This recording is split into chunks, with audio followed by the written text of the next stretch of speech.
प्यारा भैया बहन, अब हम देखते हैं प्रश्न दिया है, एक व्यक्ति द्वारा 5 सप्ताह तक उपयोग किए गए प्याज की मात्रा किलोग्राम में निम्न सारणी में दी गई है। सप्ताह एवं उपयोग किए गए प्याज की मात्रा के बीच आलेख बनाइए। सप्ताह है 1, 2, 3, 4, 5 और प्याज की मात्रा है किलोग्राम में 1, 2, 3, 4, 5। आइए देखते हैं सवाल कैसे बनेगा। ठीक है, प्रश्न ये दिया है कि सप्ताह है 1, 2, 3, 4, 5 और प्याज की मात्रा है 1, 2, 3, 4, 5 किलोग्राम में। ठीक है, अब हम जानते हैं कि एक सप्ताह में 7 दिन होते हैं। ठीक है, तो ये हर सप्ताह में प्याज की जो मात्रा है किलोग्राम में बढ़ती जा रही है। अब सबसे पहले सवाल को हल करने पहले हम सोचते हैं कि इसमें से मतलब स्वतंत्र चर कौन सा है।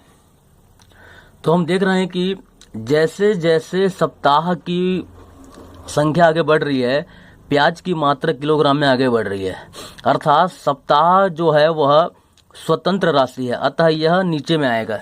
इस प्रकार से ग्राफ बनेगा तो ये नीचे भाग में आएगा, आधार में आएगा, एक्स अक्ष में आएगा जो सप्ताह की जो संख्या है।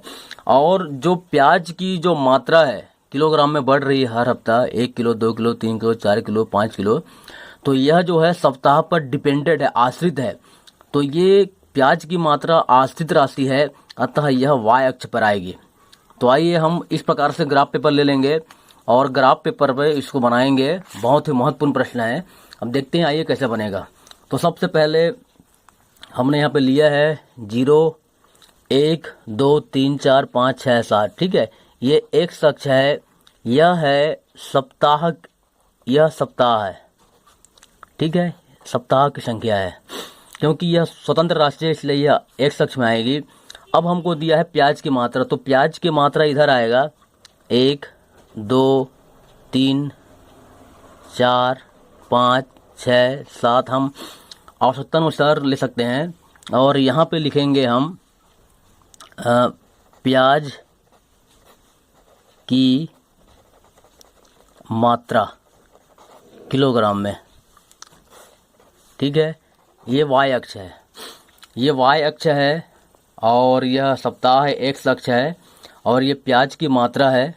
ठीक है, ये लाइन सीधा कर लेंगे, प्याज की मात्रा है और ये सप्ताह है, दोनों के बीच ग्राफ बन रहा है। ठीक है, अब देखते हैं कि सप्ताह में 1 है तो प्याज की मात्रा 1 है, तो सप्ताह में 1 और प्याज की मात्रा 1। ठीक है, अब देखते हैं कि सप्ताह में 2 है तो प्याज की मात्रा 2 है, तो सप्ताह में 2 और प्याज की मात्रा 2, इनको आगे बढ़ाइए ये। फिर सप्ताह में 3 है तो प्याज की मात्रा भी 3 है ये। फिर सप्ताह में 4 है तो प्याज की मात्रा भी 4 है, 4 किलोग्राम। तो 4 सप्ताह में प्याज की जो मात्रा है ये इस प्रकार से हो जाएगा। अब 5वें सप्ताह में प्याज की मात्रा 5 किलो है, ये 5वें सप्ताह में प्याज की मात्रा 5 किलो है।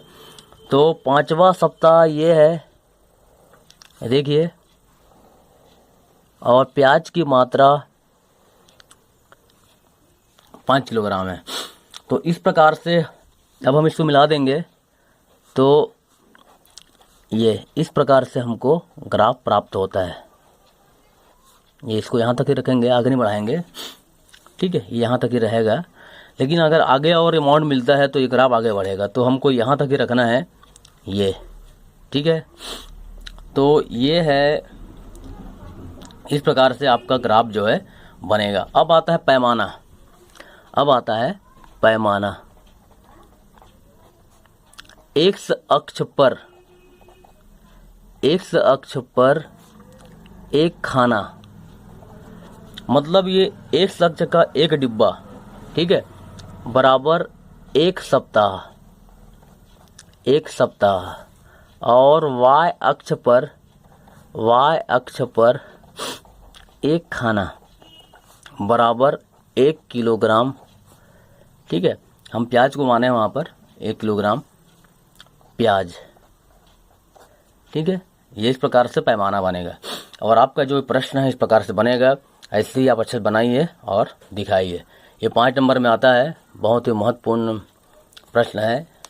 ठीक है, इसी प्रकार से अन्य सवाल बनाइए और इसका कॉपी में लिख के हमको दिखाइए। ठीक,